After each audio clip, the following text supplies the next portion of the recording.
Good morning, and welcome back to Coffee and Sports, the morning show. This is the morning show. I'm the NFL genius, Gene Walzak, and to my right, I got the man that knows better. It's Mo Better, and he's ring culture for the win.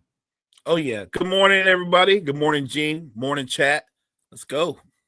So every time I watch that intro video, like if I could be in a bad mood, I literally every time I watch that intro video, it puts me instantly happy. Like I'm instantly happy because it's got so many Eagles highlights from the past season, including the dagger. I love the call. I don't know. I just remember the call. So the Eagles are gonna run the clock out here, or they could throw the dagger. Devontae Smith touchdown. I remember I think it was Kevin Harlan. I don't know who was on the call, but he basically said he thought the Eagles were running the clock and it was a play action. And he didn't even think that play action would be part of that. It was after like a fourth down conversion, and the Eagles had stopped him on 4th and 3. And he was just so set on the fact that was going to be a run play. The Eagles are going to run a little clock here, or they could throw the dagger. He was so late on the play action. Like the play action fooled him more than it fooled the Chiefs. It was a great call. Yeah. But we got a lot to get into today, and the NBA draft was last night. If you guys can do me a favor, if anybody's in the chat, share us out. I'm actually trying to do that right now. So let's get rolling. NBA draft happened last night, Mo. I'll start with this, right? And it's funny because we've known he's been the consensus number 1 overall pick for a while, that I feel like Cooper Flagg to Dallas didn't get talked about as much as it should. So the question I'll ask you is, how does he fit in with Dallas? Now, Kyrie just signed an extension there. You got Anthony Davis. How does he fit in with the Dallas Mavericks when they're fully constructed? Klay Thompson, Kyrie, AD, Cooper Flagg. Well, the one good thing for Cooper Flagg going to Dallas is I don't think he goes to Dallas with the weight of the world on his shoulders, even though he's a number 1 pick. He didn't have to go to Dallas and average 25 points a game. I think that going to a team that has established scorers and all NBA players like a Kyrie and an Anthony Davis, it's going to allow him to explore his full game. So I think there'll be games when he's the lockdown defender and he only gets 12 points, but he'll fill out the stat line: 12 points, 8 rebounds, 3 blocks, 2 steals. Like, I think he can be that, and I think there'll be nights where he goes for 25 points and 10 rebounds and a couple of steals. I think his versatility will allow him to play multiple positions throughout the season. So I don't want to label him a wing. I'm just going to call him a basketball player, and I think Jason Kidd is going to explore that because he's also a facilitator. You can run your offense through him at different points on different points of the floor. So he's not any one thing. I think he's a little bit of everything, and I think Jason Kidd's going to explore that. I love Cooper Flagg. I love the way he played, and I think that his basketball presence shows you that, like, he can play defense. He's a very good offensive player, obviously. He's a good passer. He's a good shooter. He's got size. He's got length. I think Cooper Flagg is this. I mean, it's crazy because we just had one in Victor Wembanyama, but he's one of the surest thing prospects that we've seen coming out in the last 10, 15 years. Now, obviously, when you're looking at what you had in Victor Wembanyama, that's the surest thing that I've seen in a prospect. And I wouldn't put him up there, but, comparatively speaking to some of the other ones, like, I think this is right up there, if not ahead of what we thought of Paolo Banchero. Oh, I agree. He's so unique in his skill set that his floor, if you want to call it a floor, what if his floor is that he's Scottie Pippen? If that's your floor, do you know what I mean? Like, floor. No, but that's I don't think that's disrespectful. No, I'm just saying that if he, let's say he's not the very greatest, but his floor is Scottie Pippen. That's amazing. all I'm saying is when people go, what's his ceiling, Mo? I was like, I don't want to put a cap on it because I don't know the cap.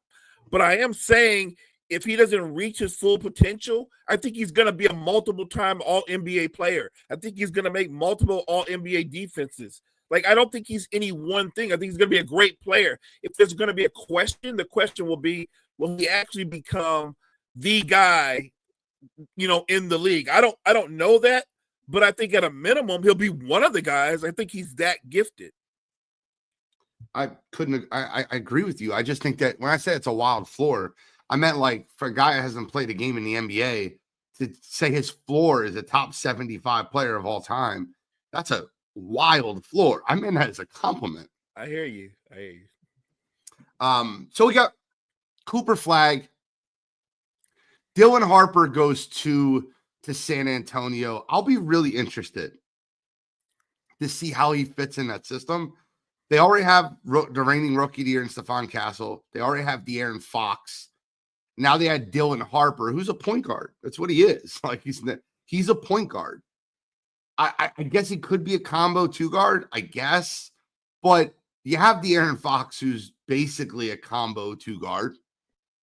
You have Stephon Castle, who's a taller guard. I guess you could play a three guard set.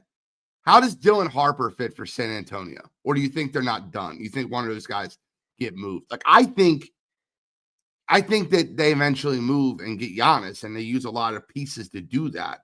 But, like, as currently constructed, how does this work for San Antonio?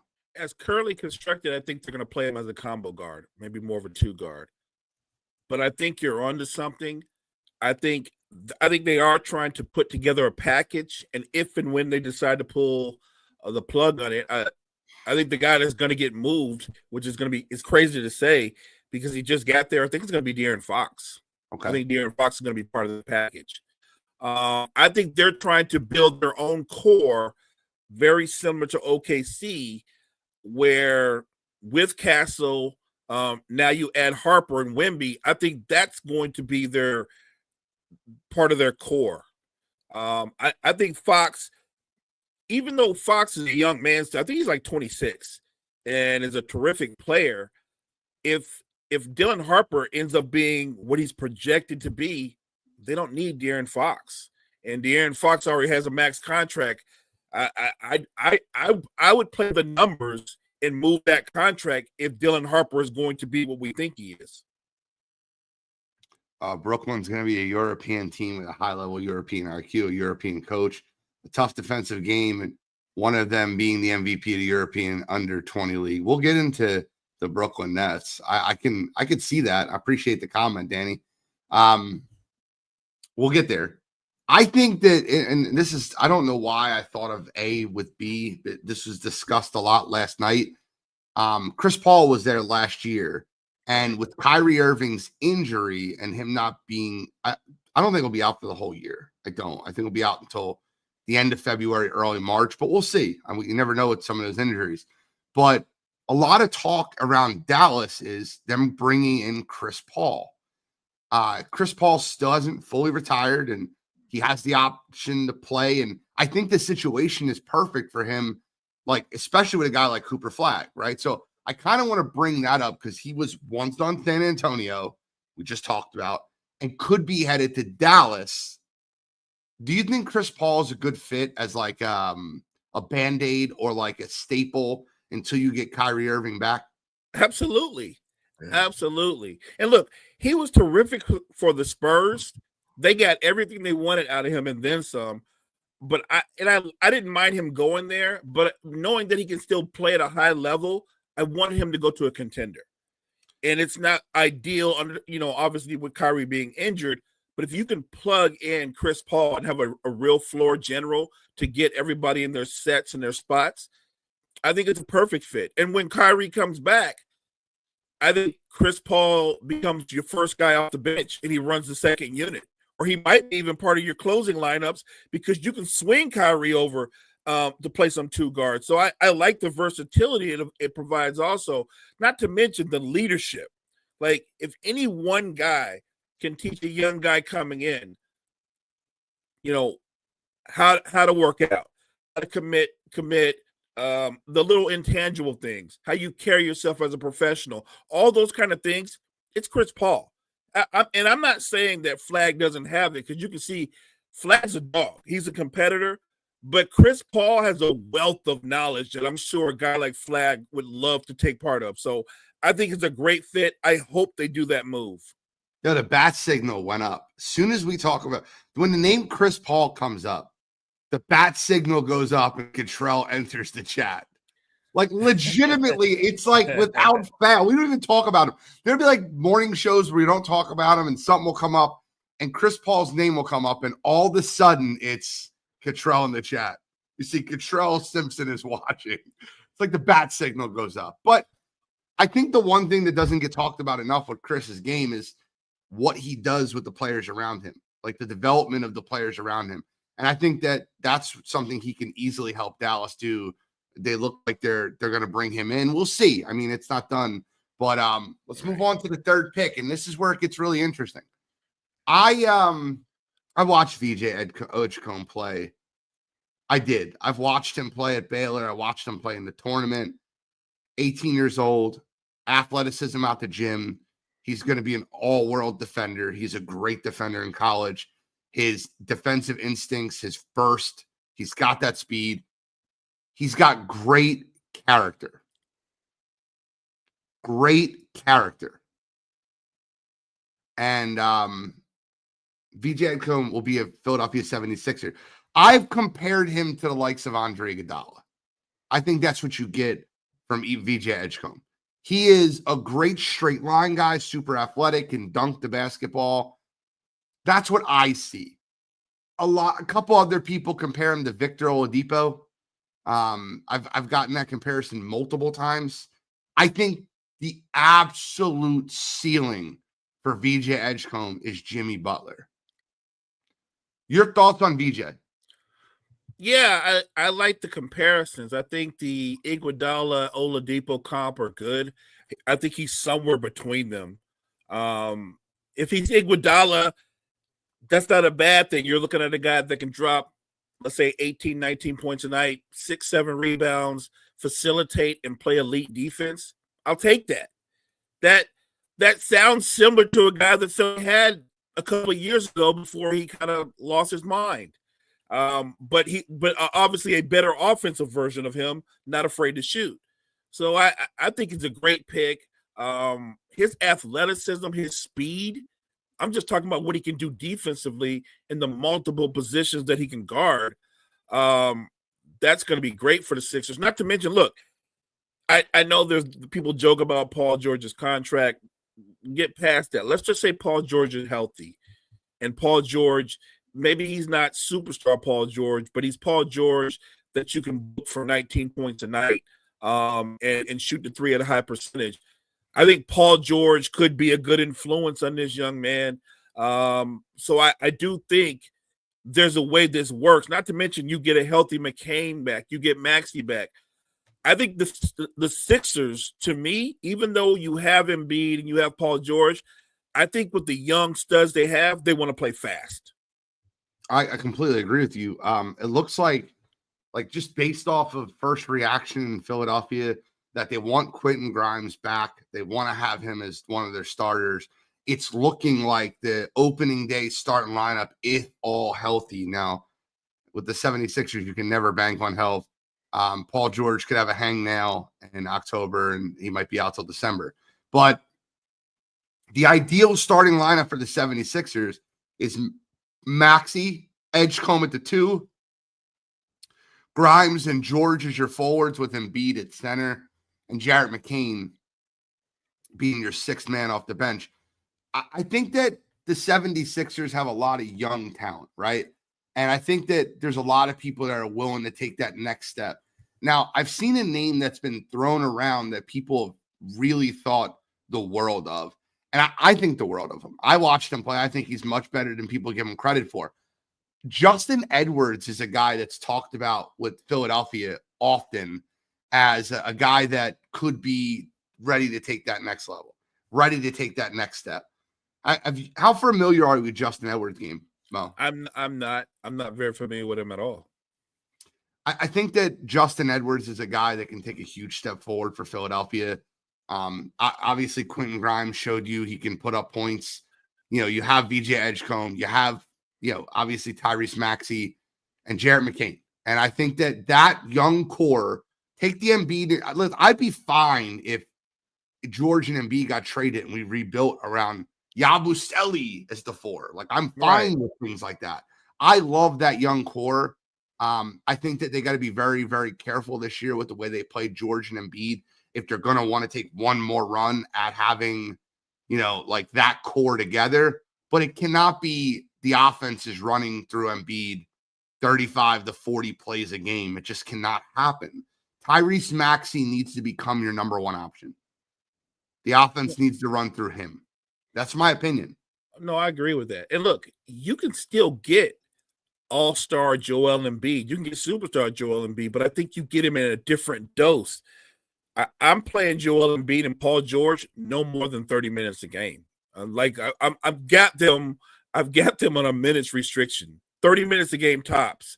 And if Embiid, I don't care about the numbers. So let's say for the season, Embiid averages 22 points a game and 10 rebounds. That's fine. My mission is to get him to the post, get him through the regular season, and then to the postseason healthy. I don't care about the numbers and the bigger picture. And you're right. If you don't run the offense through him consistently and make it more about Maxey and the others, and just have him as a fallback, I like that better. That's probably better for him too, overall, for his health and his conditioning. So I think that's the path to go. I think with the core that the Sixers have or building, Embiid and Paul George, I know they're the bigger names, but they should be the complement to the core.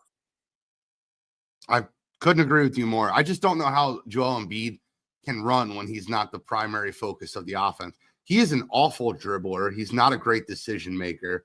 The reason he's so good is because he is so good scoring the basketball and drawing fouls and doing things like that. I just don't know how good he'll be as a non-focal point in the offense. That's up to Nick Nurse. That's why he gets paid tons of money. He needs to make that decision. Let's move forward. And the funniest thing of the night. Now, I have some quotes for you. I pulled them up for you. Ace Bailey, he got drafted by the Utah Jazz. And he made it very clear. That he did not want to be drafted by the Hornets or the Jazz. Made it very clear. And then when you seen his face, he declined workouts. He didn't interview with the team. He had said a comment like, I don't care about millions of dollars. I'm willing to pass up millions of dollars. I don't want to go to Charlotte or Utah. I think this kid's got serious maturity issues. He is not thrilled by being drafted by Utah, but Danny Ainge doesn't care. Exactly. I don't care where you want to play basketball. You're going to be drafted here, and that's what's going to happen. The 76ers did not choose to draft him. They went with VJ Edgecombe, who, by the way, I think I missed this part because I wanted to mention it. Did you see that kid's interview, that young man's interview? Yes. Like when he with his suit jacket and the fact that he lived 7 years off a generator. I know that we're not just drafting good people. We're drafting good basketball players. Right. But it makes me want to root for the guy a little bit more. Yeah. The fact that he's a 76er helps me out a little bit with that. But just hearing his story and his struggle with his family, I didn't want to miss that part. Great story. High character young man. Yeah. I think the Sixers did their due diligence in drafting him. And look, I get it. Ace Bailey didn't want to be there, but you alluded to what mattered the most. Danny Ainge don't play that. He drafted him. And here's the thing. Ace Bailey and his representatives, they can say, well, we're not going to report. You can say whatever you want. The Utah Jazz own your rights. So if you plan on playing basketball, at least in the States, you will be a member of the Utah Jazz. If you want to say like, well, we won't report, we'll go over, then you'll go overseas and play in a lesser league, risk injury, whatever the case may be. Danny Ainge holds the cards and holds the key to your career. And maybe you don't play a minute for the Jazz, because Danny Ainge eventually finds a trade partner and he gets a better deal by moving you, but your rights belong. I think Danny Ainge knew exactly what he's doing, heard everything the young man had to say, and Danny Ainge said, no, he has a lot of value. I'm taking him. I want to show you this, and this is a photo that was taken right after he was drafted. And every other person that was drafted, it was a picture of how like happy they were, elated to be drafted. This is just like 5-6 seconds after being drafted to the NBA. That face says it all. That says it all. It's so entertaining to me to see that. But guess what? When you don't work out and you make demands before you've played a minute, that's kind of crazy. That's kind of crazy. And you're not like the number one pick who maybe would have more sway in doing that. Look, that to me is the karma gods doing what they need to do. He needs to grow up. He needs to mature. I don't know who his representatives are, but they're giving him bad advice. Oh, you gotta listen to Wire to Wire last night, because Cottrell did a whole "You Got to Be Kidding Me" segment on Ace Bailey and his representation, and apparently, and I didn't even know any of this, but it was very interesting how the person that represented him represented his son. Hold on, I'm gonna pull it up here right now. Omar Cooper is his representation, and his son was maybe not his son. Oh, it says Omar Cooper Jr. There was another guy Cottrell mentioned last night. I hope he's in the chat still. But he had played a game of chicken with the NBA prior, and it didn't work out for somebody else that he represented. They ended up playing overseas, and he just didn't work out in the league. I think that bad representation is definitely what's happening for Ace Bailey. But yeah, he needs to get better representation. Like, if he wants his career to start off on the right path, he got to get rid of Omar Cooper. He got to shed that because he's dead weight. And I don't know going forward what's going to happen, but if you know anything about Danny Ainge, better report to camp because you're going to be a Jazz, or you're not going to play in the NBA. I want to ask you a question. What are the Washington? So I thought the Washington Wizards had a decent draft last night. And when I look at the guys that the Washington Wizards drafted, there are two guys I had high on my board. But then I went and looked at their depth chart and I said, what are they doing? Like, I don't understand it fully. So if you don't know, that's why it was traded to Utah. Walter Clayton Jr. ended up as a Utah Jazz. That made more sense. So they drafted Washington drafted Trey Johnson, who I love, guard, 6'5" guard from Texas at 6. But their other pick went to Utah. Man, Danny Ainge knocking it out the ballpark. He's good. Yeah. When I saw that pick, I was like, so Danny Ainge drafted Ace Bailey, but he ended up getting Walter Clayton Jr., who, by the way, I think is going to be a lot better at this level than he was in the college level. I think he'll be an impact player. I don't want to say what level of star, but I think he's going to be an impactful player. But he wants to be in Utah. He's going to want to be in Utah. Danny Ainge, I maybe he's hoping he and Ace Bailey, it'll rub off on him, but I think it was a great pick. Actually, I think the Ace Bailey pick is not a bad pick. It's just a matter of how they're going to manage him and his representatives. But I think Danny Ainge had a great night last night. 100%. Me and Cottrell and Bill talked about this a ton. I love Walter Clayton Jr. I think Walter Clayton Jr. showed you. And you know what I loved about him so much? You watched him in every single big game. Every single big game, Walter Clayton Jr. would find a way to hit that big shot. He would find a way to hit that big shot.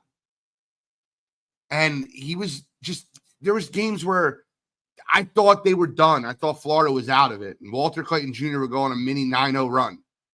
Like a 3-ball, steal, 3-ball, rebound, 3-ball, like fall away. Like the guy is next world at the way he can shoot the three. And not only his clutch gene is insanity. It reminds you of what you just watched this postseason with Jalen Brunson and Tyrese Halliburton. Oh, I agree. He seems to just find the knack to hit those shots.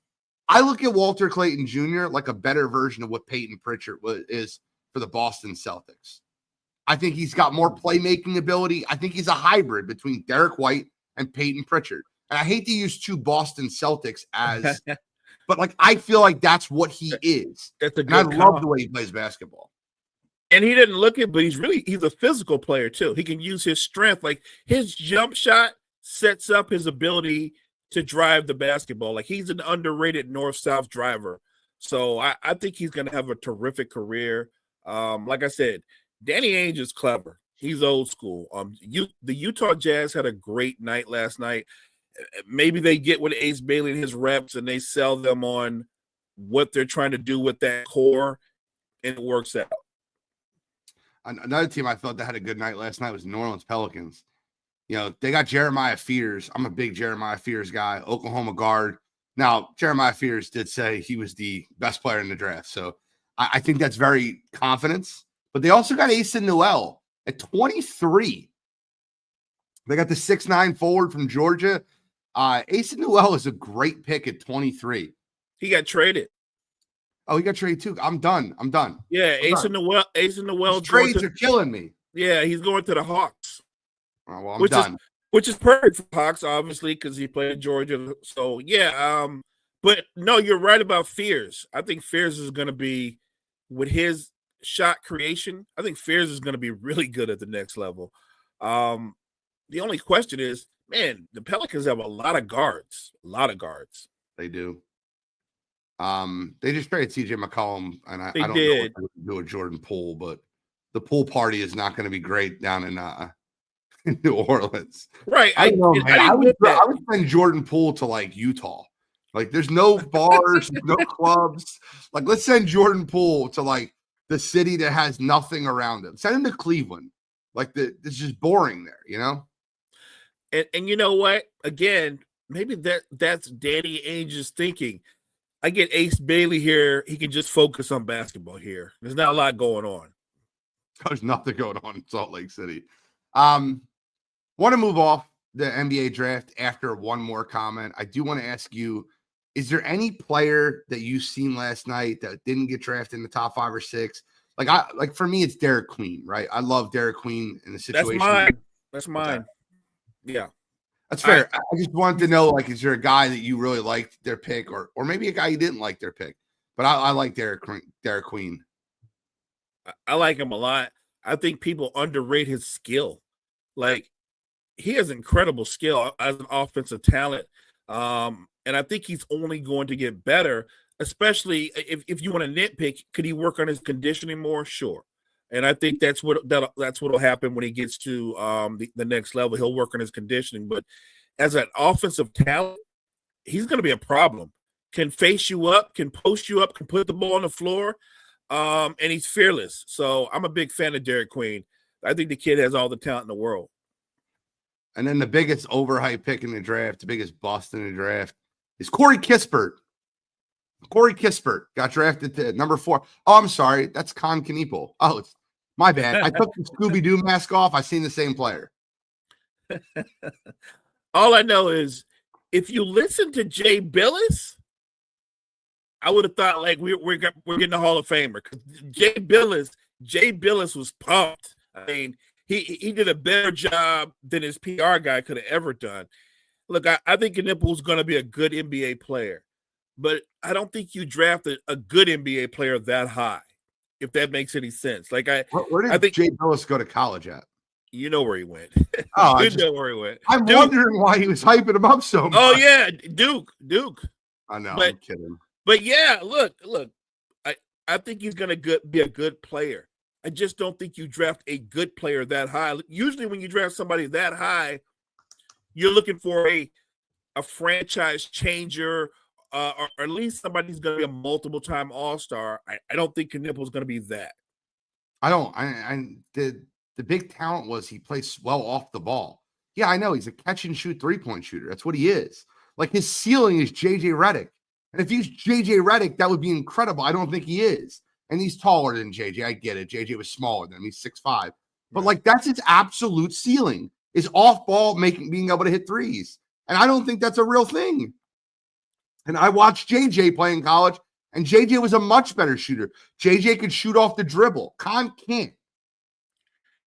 Right. And so will he be a good player? Yes. But he's the kind of player that has he gets his off of another star creating for him, right? Like Right. they drafted a rotation player. I agree, but we'll see what ends up happening. I think that he's unathletic. I think he's not great one-on-one defensively, and he's not great in transition. I think what you're getting is, at best, is a really good shooter in the NBA. And I hope that he becomes a really good shooter. I'm not trying to hate on the kid. It's just I've watched this happen. I've watched the same pre-draft comp with Corey Kispert. I watched it happen.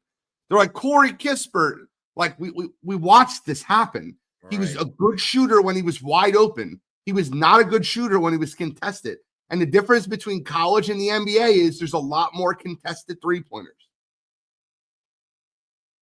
All right, I want to ask you a question, NFL question, right?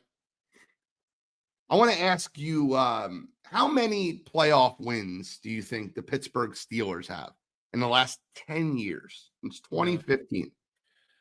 2.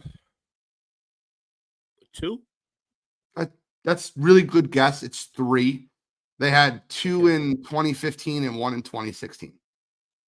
How many do you think? I'm just going to do the division. How many do you think the Baltimore Ravens have since 2015? Playoff wins? Yeah, playoff wins since 2015. Like the class of the division. 4. It's a really low number to guess. They've been in the playoffs almost every year. Sure don't want to change that higher? I don't know. Okay, 5. I mean, they've been in the playoffs every year, but they don't go that far. They went to the AFC Championship a couple of years ago. What if I told you that you were over when you said 4? I feel bad. See, there you go. That's crazy. They have the same amount of playoff wins as the Pittsburgh Steelers. They have 3. That's crazy. And that's that was a stat I seen, and in my mind, I said to myself, I'm like, that can't be true. And then I went and looked it up.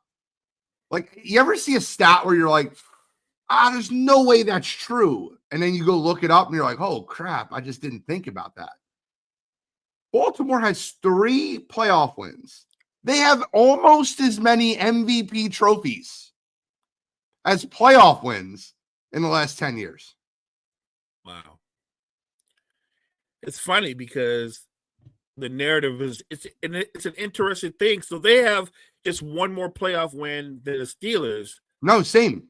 Are the same, but no one's talking about John Harbaugh's job, right? That's the lead-in. That was the lead-in. No one's talking about John Harbaugh's job. And they're like, well, Mike Tomlin's not winning playoff games. He's not winning playoff games. Wait a minute.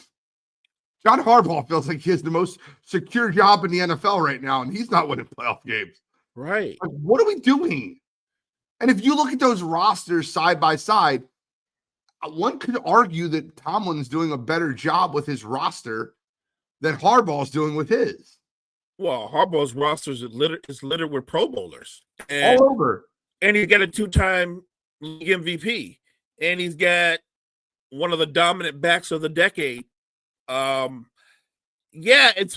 kind of crazy because when you put it in that perspective, Mike Tomlin's the job he's doing becomes a lot more impressive if you think about the lack of talent that he's had. And look, I don't get it because I believe John Harbaugh just signed an extension. I think he just got an extension. And I'm not knocking John Harbaugh because I do think he's a good coach. But it's funny how they're not being on the same plane when it comes to how the media comes for each of them.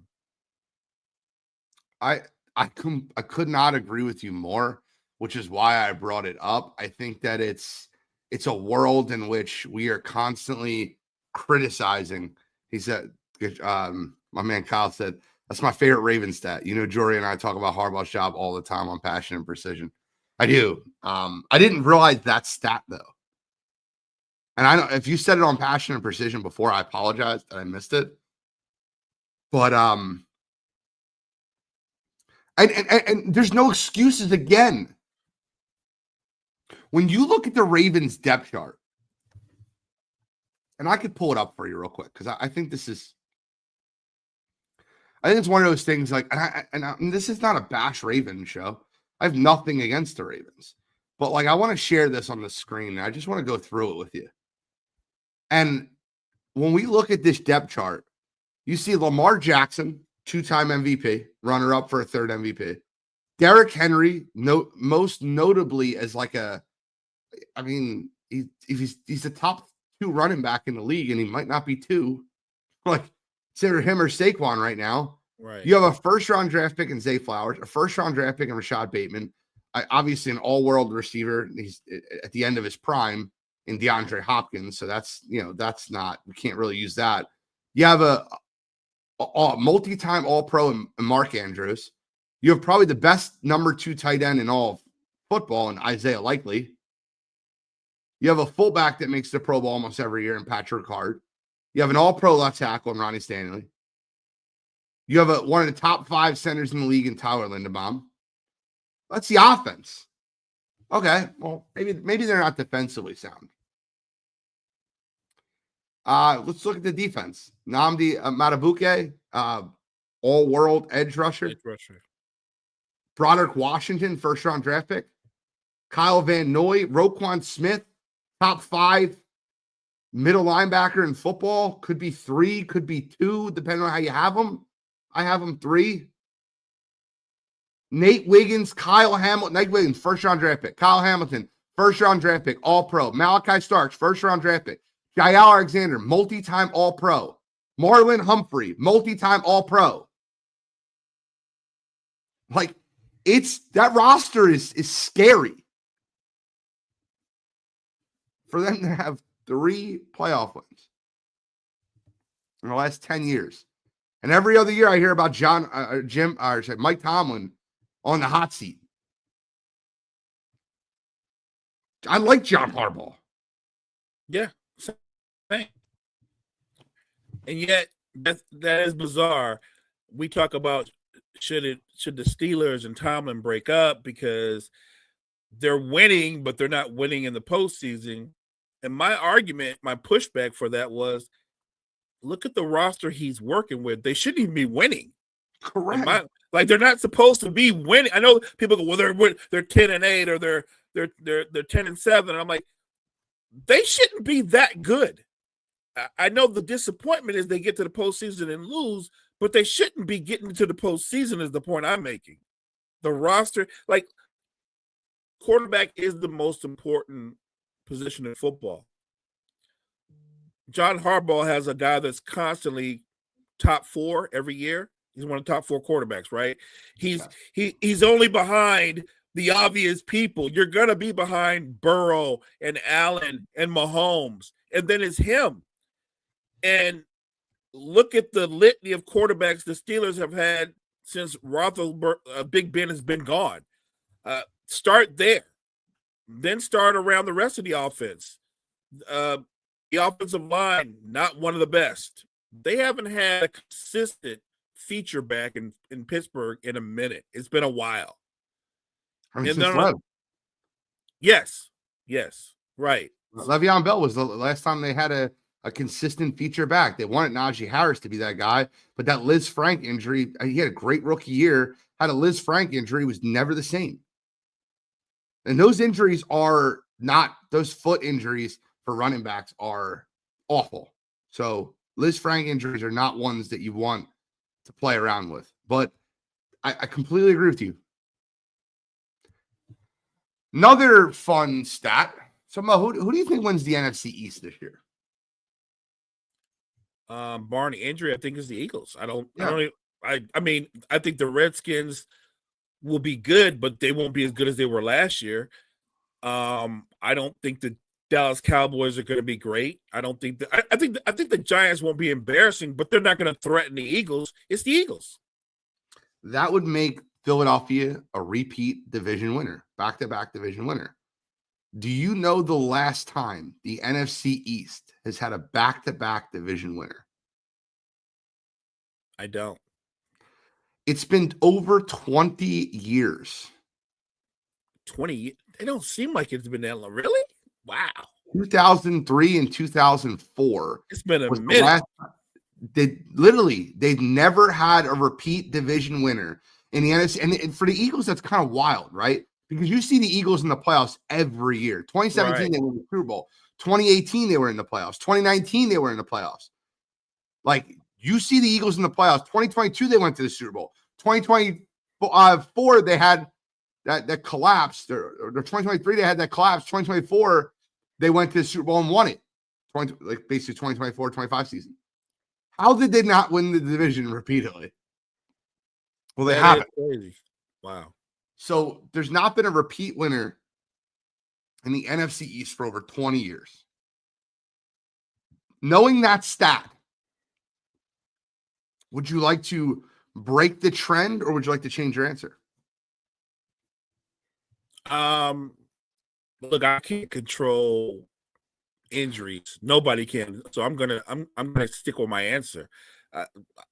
Everything I see, everything I know, the Eagles are the best team in the division. I can't fathom or predict if someone's going to go down. Those kind of things could happen. And I know the trend has said they don't have back-to-back. Well, I think the trend gets broken this season. And then, the NFL topics are fun. We're going to get more and more into them each week. I have a little bit of segment for you today, Mo, and I'm going to give you a list of really dumb things that have happened. Okay. And I want you to tell me, you can start bench cut them if you want. Sure. But actually, you know what? I got 5 of them. I want you to blind rank without knowing which one comes next. Oh, okay. That's a fun one. Let's do that. Blind rank these 5 stupid things that have happened this week. I don't think you caught the end of Wire to Wire. We had 6 you got to be kidding me last night. That's a lot. We never have 6. Some weeks, like Shalley's like, I don't have one.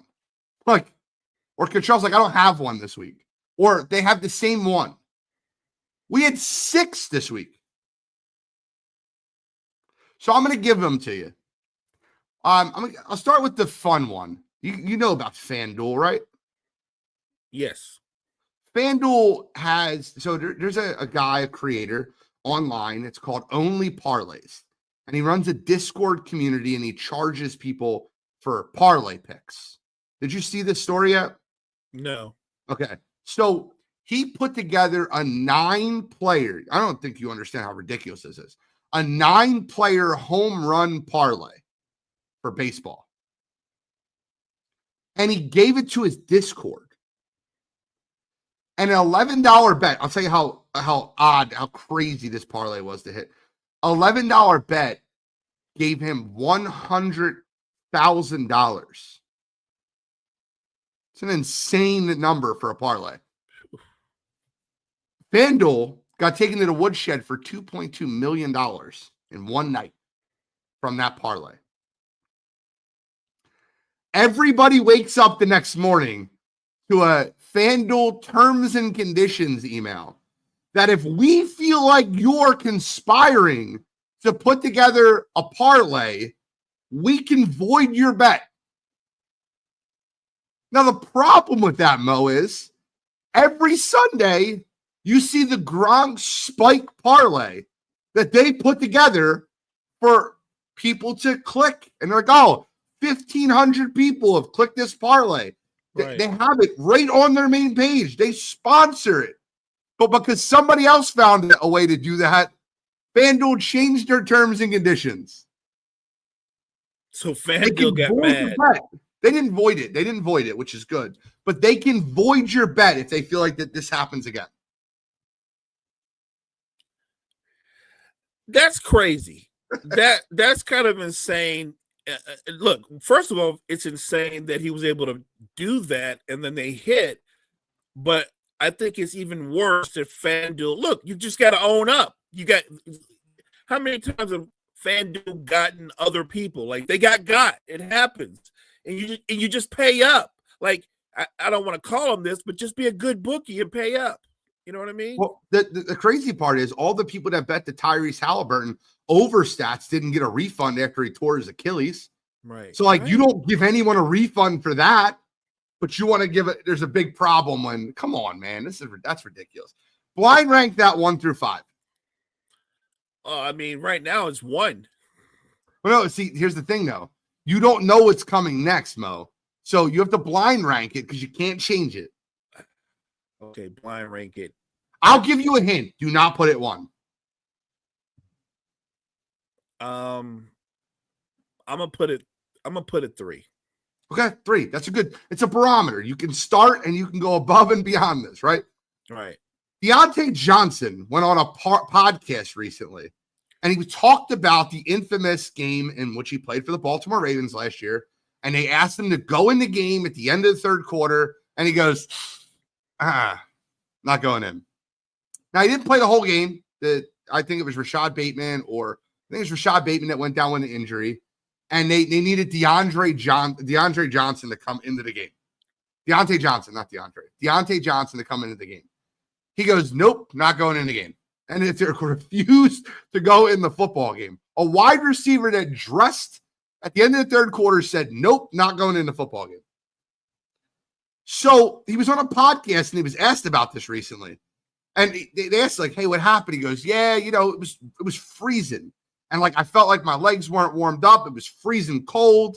My body just didn't feel right. And I didn't want to put anything bad on tape. And after everything I've been through, I didn't want to put anything bad on tape. Then, a couple people from the internet hear this interview and they just research, hey, what was the weather like that day? It was like a 8-degree day, 12 degrees.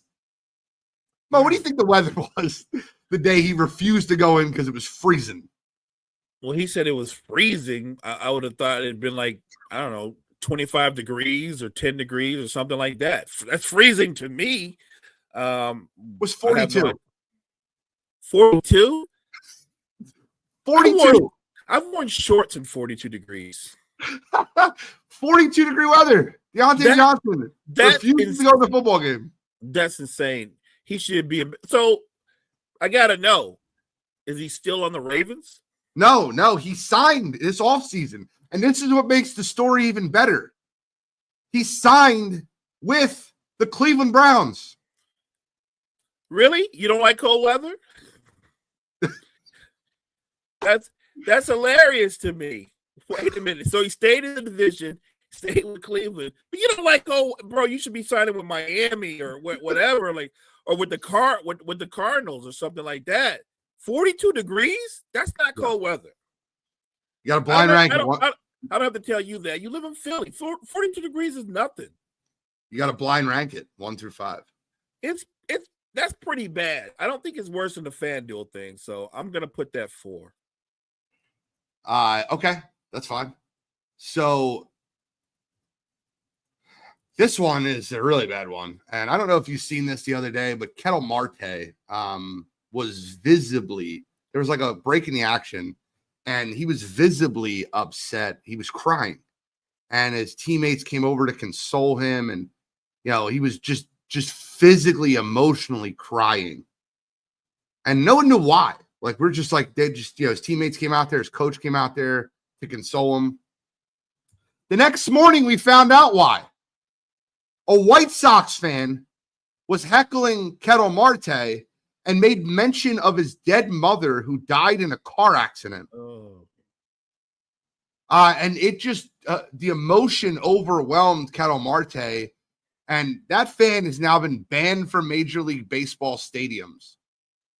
He is not allowed to go to any Major League Baseball stadium. It's a kid, right? He's wearing a Bears jersey. Like, the video, like, I feel bad for this kid. It's going to come out. I don't feel bad for the kid, but like, this kid's life is, his face is going to be everywhere in a couple of days. Like, the internet is undefeated. They found out exactly who it was. He was literally heckling someone over their dead mother. So you got to blind rank that one. 1 through. Aren't you glad you didn't use FanDuel at 1? I'm struggling right now whether that's 1 or 2. I'm gonna say it's 2. Okay. So I have another one for you. I want to show you this. This is a video. Now, I want to tell you how tough it is to have an immaculate inning. Immaculate innings in baseball are 9 pitches, 9 strikes, 3 strikeouts. It's extremely tough to have an immaculate inning in baseball. Extremely tough. In fact, it's less than, there's 118 immaculate innings. There's 300 some no-hitters. Wow. So it's more likely for you to throw a no-hitter than have an immaculate inning in baseball. It's almost as rare as perfect games. I want to show you this video. For everybody listening at home, you might love this one.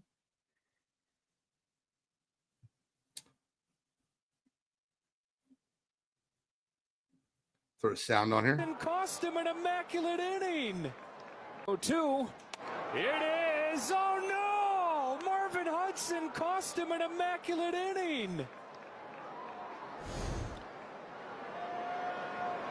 I mean, that's not even close. That is.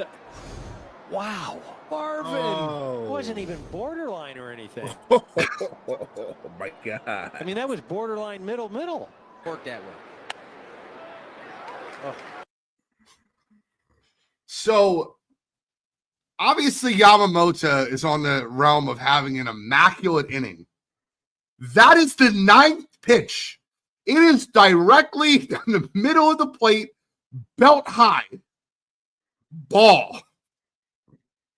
Mo, you got to rank that one. You have 1 and you have 5 left. That's 1.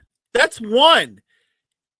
If they're as rare as you say, and the pitch is down the middle and the up is like, what? That's insane. You gotta be kidding me. That's crazy. I would lose it if I was Yamamoto. That's crazy. Directly down the middle of the plate. That is crazy. Ball. And then the last one, which you only have 5 open, and I'm going to be honest with you, you're going to be a little annoyed at this one being number 5, is Skip Bayless. And I know you know what happened with Skip. But I don't know if you know the timeline. I don't know how familiar you are with the exact timeline of how this happened. If this is about Halliburton, I don't know the timeline. So this is about Halliburton. Okay. And I will pull up the Skip Bayless tweets, and I can show you exactly how ridiculous this ended up playing out, right? So Skip Bayless is a moron. I've never been a Skip Bayless fan. I want to be very clear when I say that I think this guy is a detriment to sports. I can't stand him. I'm just not a fan. Okay. Same. So I'm going to share my screen with you again. And this is your number 5. So he was talking about Tyrese Halliburton and his injury situation. And I want to click this. This is at 8:19 p.m. This is important. The Pacers brilliantly took the big game pressure off of Halliburton, who routinely no-shows, by planting the injury excuse that the media swallowed whole. Man, Halliburton looks so hurt. That calf must be killing him. He's just limping up and down the court, isn't he? That's at 8:17. 8:19, he says they planted the injury for Halliburton and that he wasn't really injured. At 8:26, 7 minutes later, okay, now Halliburton looks hurt. Hope it's not that bad. Unfortunately, the Halliburton injury looked like more than a calf pull.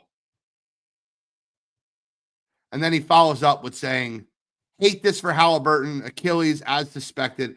Similar injury to Kevin Durant suffered in the finals, although he'd been out a month, 9 games with the calf pull. For you to call an injury planted and fake, and then 7 minutes later, you just throw it up, just blows up right in your face. That's your number 5, though, Mo. Yeah, look, you asked me to blind rank him, man. I mean, that would have been 1 or 2. I still can't get over the ball. Him calling it a ball, but that would have been 1 or 2. I mean, that was so awful. I know that he was saying things about Halliburton, how they said the injury it was fake and they made it up, and I didn't follow the timeline though. I didn't know that he was still talking and commenting, and then the young man actually blew out his Achilles. Yep, that's literally 7 minutes after he said he faked an injury. They faked an injury. They played it up to take the pressure off Tyrese Halliburton. He he then blew his Achilles off the fake injury. I'm not a big fan of Skip Bayless. I feel like though, before people were using the term clickbait, Skip Bayless's whole career was clickbait. He made a career off of clickbait. I love talking sports. I feel like I could be doing this for a professional job. I feel like I'm good enough to do this on a professional level. I will never be a clickbait analyst to get clicks. I will never be that guy. My opinions are 100% my opinions. I don't say things for clout. I don't say things for shock effect. Skip Bayless is a moron.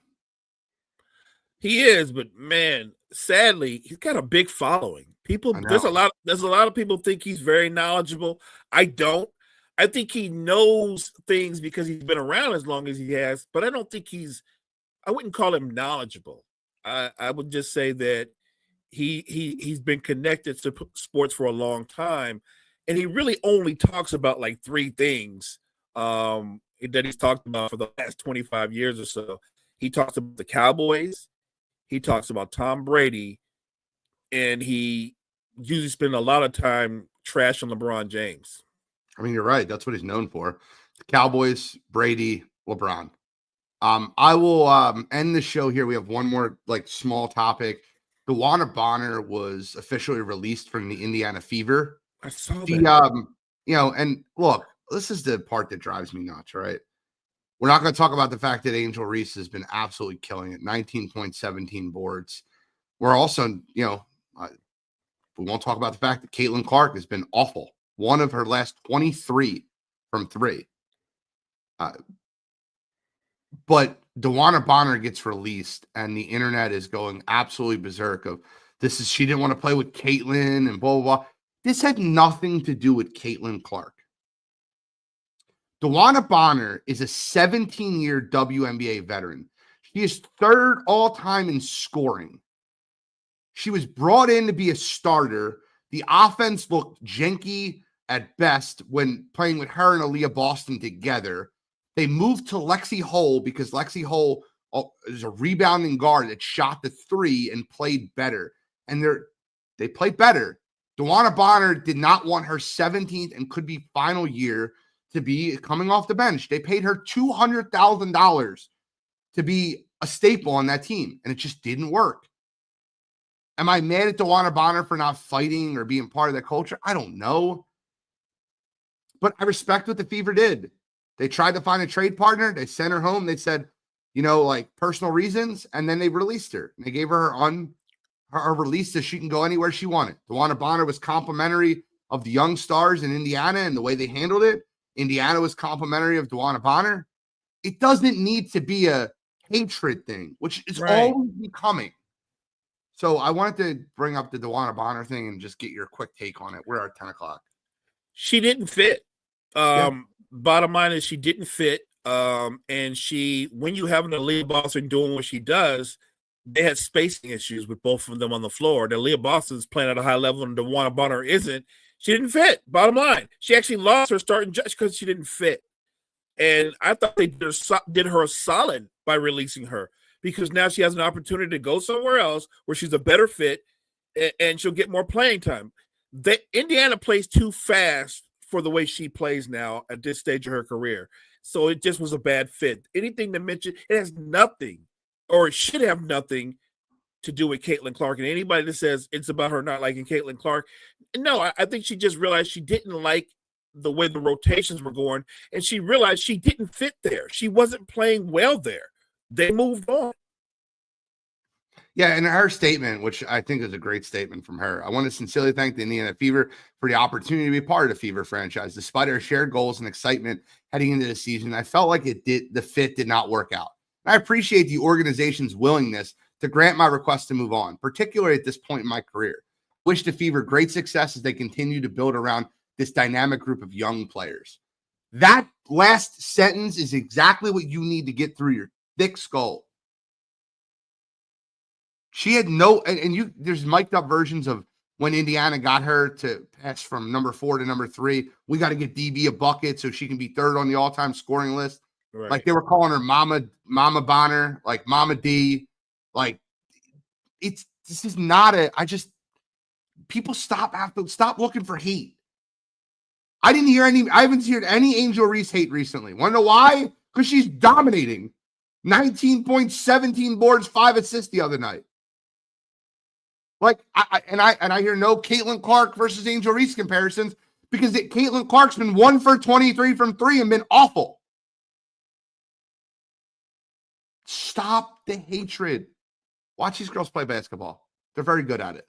And they're professionals, just like the NBA. Mo, close us out. We're at our time. Thank you guys so much for joining us this morning. Appreciate you, chat. Make sure you check out all the great content we have at Wire to Wire Network. Wire to Wire Network, we appreciate you.